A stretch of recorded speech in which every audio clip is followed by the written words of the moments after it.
பிரியமானவர்களே, இன்றைய காலை பொழுதிலும் கூட இது வானத்தின் வாசல் ஊழியத்தின் மூலம் உங்களை சந்திப்பதில் கர்த்தருக்குள் மிகுந்த சந்தோஷம் அடைகிறேன். என்னை உயர்த்துபவர் யார்? என்னை மேன்மைப்படுத்துபவர் யார்? நான் தாழ்மையாய் தேவ சமூகத்தில் அமர்ந்திருக்கிறேன். என்னை ஆண்டவர் உயர்த்துவார் என்ற விசுவாசம் எனக்குள் கடந்து வந்திருக்கிறது. எப்பொழுது அவர் உயர்த்துவார் என்று அவருடைய பலத்த கைக்குள் நான் அடங்கி இருக்கிறேன்.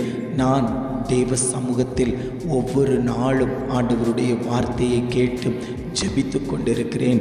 என் வாழ்க்கை மேன்மை பெறாதா? என் வாழ்க்கையில் ஒரு மாற்றம் சம்பவிக்காதா என்று அநேகர் தேவ சமூகத்தை நோக்கி பார்த்து கொண்டிருக்கிறீர்கள். ஆண்டவர் சொல்கிறார், நான் உங்களை உயர்த்தும்படிக்கு நீங்கள் பலத்த கைக்குள் அடங்கி இருங்கள், நான் உங்களை உயர்த்துவேன் என்று ஆவியானவர் இன்றைய காலை பொழுதில் ஒவ்வொரு குடும்பங்களையும் பார்த்து ஆண்டவர் வாக்கு கொடுத்து கொண்டிருக்கிறார். இன்றைய காலை பொழுதிலும் கூட ஆண்டவர் நமக்கு தரக்கூடிய நல்ல வார்த்தை என்னவென்றால், யாக்கோபு 4ஆம் அதிகாரம் 10ஆம் வசனம் இவ்வாறாக சொல்கிறது, கர்த்தருக்கு முன்பாக தாழ்மைப்படுங்கள், அப்பொழுது அவர் உங்களை உயர்த்துவார். வசனம் இவ்வாறாக சொல்கிறது, கர்த்தருக்கு முன்பாக தாழ்மைப்படுங்கள், அப்பொழுது அவர் உங்களை உயர்த்துவார். ஆண்டவர் குடும்பங்களை பார்த்து சொல்லுகிறார், நீங்கள் எனக்கு முன்பாக தாழ்மையாய் இருப்பீர்களே ஆனால் நான் உங்களை உயர்த்துவேன் என்று இன்றைய காலை பொழுதில் ஆண்டவர் ஒவ்வொரு குடும்பங்களையும் பார்த்து ஆண்டவர் வாக்கு கொடுத்து கொண்டிருக்கிறார். இன்றைக்கு அநேக குடும்பங்களில் தாழ்மை என்பது காணப்படுவதில்லை. எல்லாமே நான் என்ற ஆணவத்தோடு இருந்து கொண்டிருக்கிறார்கள். நீ என்னைத்தான் பின்பற்றி இருக்கணும், என்னைத்தான் தொடர்ந்து இருக்கணும், என்னுடைய கருத்தைத்தான் நீ நம்பி இருக்கணும், என்னோடு நீ பயணிக்கணும். இப்படி நான் என்கிற அதிகாரம் குடும்பத்துக்குள் காணப்பட்டு கிடக்கிறது. கர்த்தருக்கு பயப்படக்கூடிய பயம் குடும்பத்தில் இல்லை. கர்த்தருக்கு தாழ்மையாய் இருக்கக்கூடிய குணம் குடும்பத்தில் இல்லை.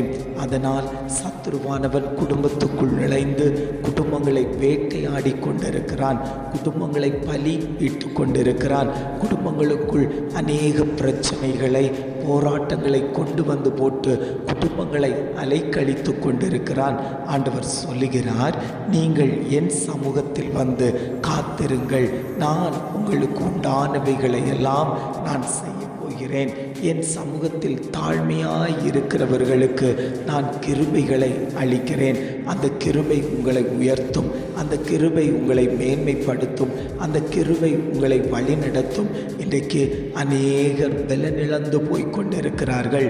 நான் தேவ சமூகத்தில் தான் இருக்கிறேன், ஆண்டவரை தான் துதிக்கிறேன், ஆனாலும் என்னுடைய காரியம் தோற்று போனது போல் இருக்கிறதே ஏன் என்கிற கேள்வியோடு அநேகர் விடை தெரியாமல் அலைந்து தெரிந்து கொண்டிருக்கிறார்கள். ஆண்டவர் சொல்கிறார், நீ தாழ்மையாயிருப்பா, உன்னுடைய காரியம் வெற்றி அடைய போகிறது, நீ தோற்று போவதில்லை. காரணம், நான் உன்னோடு கூட இருக்கிறேன், நான் உன் கரத்தை பிடித்து வைத்திருக்கிறேன், அதனால் நீ பயப்படவே வேண்டாம் என்று ஆவியானவர் வாக்கு கொடுத்து கொண்டிருக்கிறார். தாவீதை நீங்கள் பார்ப்பீர்களே ஆனால் தேவ சமூகத்தில் தாழ்மையாய் கிடந்தவன், தேவ சமூகத்தில் இரக்கத்தை பெறுவதற்காக எப்பொழுதும் அதே சமூகத்தில் காத்து கிடந்தவன். தான் ஒரு பாவம் செய்தாலும் அந்த பாவத்தை அறிக்கையிட்டு மன்னிப்பு கேட்கக்கூடிய குணம் தாவீதிடம் இருந்தது. அப்பேற்பட்ட தாவீதை தான் ஆண்டவர் இஸ்ரவேலின் ராஜாவாய் மாற்றினாரே. ஆனால் ஆண்டவர் இன்றைக்கு உங்கள் குடும்பத்தை பார்த்து சொல்கிறார், நீங்கள் தாழ்மையோடு இருப்பீர்களே ஆனால் உங்களையும் நான் உயர்ந்த அந்தஸ்தில் உயர்த்தி வைக்கப் போகிறேன். அநேக சத்துருக்கள் பார்க்கிற விதத்தில் உன்னை நான் மேன்மைப்படுத்தி வைக்கப் போகிறேன். இது எப்படி வந்தது, இது எப்படி ஆனது என்று பலர் வியப்புற்று கேட்கும்போது நீ கத்தாக சொல்லணும், கர்த்தர் என்னோடு கூட இருக்கிறார், நான் அவருடைய சமூகத்தில் தாழ்மையாயிருந்தேன், எவ்வளவுதான் எனக்கு உயர்வுகள் வந்தாலும் தேவ சமூகத்துக்கு முன்பாக நான் தாழ்ந்து தாழ்ந்து தாழ்ந்து இருந்ததினால கர்த்தர் என்னை மேன்மையாய் உயர்த்தி வைத்திருக்கிறார். பல ஜனங்கள் என்னை பார்க்கிற அளவுக்கு கர்த்தர் என்னை உயர்த்தி வைக்கிறார் என்று நீங்கள் சொல்லும்போது அவர்களுக்குள்ளாடி ஒரு வாஞ்சை வரும். அந்த தெய்வத்தை நாங்கள் பார்க்க வேண்டும், அந்த தேவனோடு நாங்கள் ஆராதிக்க வேண்டும், அந்த தெய்வத்தோடு கூட நடக்க வேண்டும் என்கிற அந்த வாஞ்சை, உள் உணர்வு எல்லாவற்றையும் கொடுத்து ஆண்டவர் தம்முடைய பாதையிலேயே வழிநடத்தி கொண்டு வரப்போகிறார். உங்களை கொண்டுதான் அநேக ஆத்துமாக்களை கவ்விப்பிடிக்கப் போகிறார். நீங்கள் அதற்கு ஆயத்தமாக இருக்கிறீர்களா? முதலில் நீங்கள் தாழ்மையாய் இருந்து கொடுக்க வேண்டும். தேவ சமூகத்தில் தாழ்மையாய் இருந்து கொடுக்கும்போது ஆண்டவருடைய கரம் உங்கள் மேலே வைக்கப்படும். தாழ்மை உள்ளவனுக்கு கிருபை அளிக்கக்கூடிய தகப்பன் இன்றைக்கு உங்களுக்கு நான் கிருபைகளை கொடுக்கிறேன். மகனே, நீ நிற்பதும் நிர்மூலமாகாமல் இருப்பதும் கர்த்தருடைய சுத்த கிருபை. அந்த கிருபையை நான் உனக்கு தரப்போகிறேன். அந்த கிருபையை நான் உனக்குள்ளாடி வைக்கப் போகிறேன். அந்த கிருபையை நான் உனக்குள் பகிர்ந்தளிக்கப் போகிறேன்.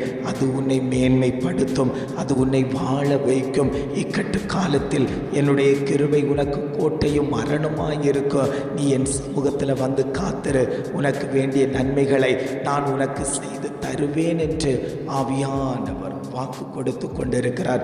எத்தனை பேர் ஆண்டவரே, இந்த வார்த்தை எனக்குத்தான், இந்த வார்த்தை என்னுடைய குடும்பத்துக்குத்தான், இந்த வார்த்தை என் பிள்ளைகளுக்குத்தான், இந்த வார்த்தை என் தொழிலுக்குத்தான், இந்த வார்த்தை என்னோடு கூட இருப்பதற்குத்தான் என்று சொல்லி எத்தனை பேர் வாஞ்சியோடு கேட்டுக்கொள்கிறீர்களோ அத்தனை பேருக்கும் ஆண்டவர் அந்த அபிஷேகத்தை கொடுக்க போகிறார்.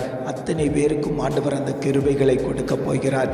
நீங்கள் பெற்றுக்கொண்டு ஆண்டவரை மகிமைப்படுத்த போகிறீர்கள். என்னை கர்த்தர் உயர்த்தினார்.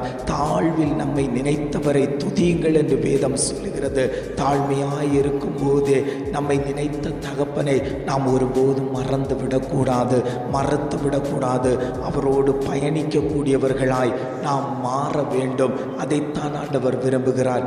என் ஜனமே, நீ எனக்குள் கடந்து வரும்போது நான் உன்னை உயர்த்த சித்தமாயிருக்கிறேன் என்று ஆவியானவர் குடும்பங்களை பார்த்து ஆண்டவர் வாக்கு கொடுத்து கொண்டிருக்கிறார். ஜெபிக்கலாமா?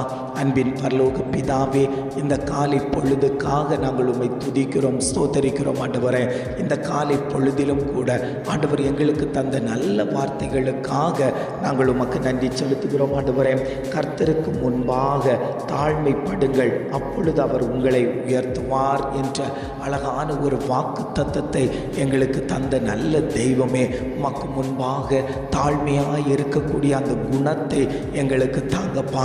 நாங்கள் சண்டை போடுவதற்கோ வாக்குவாதம் பண்ணுவதற்கோ எங்களுக்கு உரிமை இல்லை ஆண்டவரே, அதிகாரம் இல்லை ஆண்டவரே. எங்களுடைய ஆவியை நீர் நிறுத்து பார்க்கிறீர் ஆண்டவரே. உம்முடைய கரத்துக்குள் நாங்கள் தருகிறோம். தேவ பிரசனம் எங்களுக்குள் வெளிப்படட்டும் ஆண்டவரே. இதை கேட்டுக்கொண்டிருக்கக்கூடிய ஒவ்வொரு குடும்பத்தையும் கர்த்தர் ஆசீர்வதிக்கும்படியாய் நாங்கள் ஜெபிக்கிறோம் ஆண்டவரே. இம்மட்டுமாய் வழி நடத்தின தகப்பன், இனியும் நீர் அவர்களை வழி நடத்தும்படியாய் நாங்கள் ஜெபிக்கிறோம். எங்களை தாழ்த்தி தருகிறோம். துதி கன மகிமை எல்லாம் உமக்கே செலுத்துகிறோம். மீட்பர் இயேசுவின் மூலம் ஜெபம் கேளும் நல்ல பிதாவே.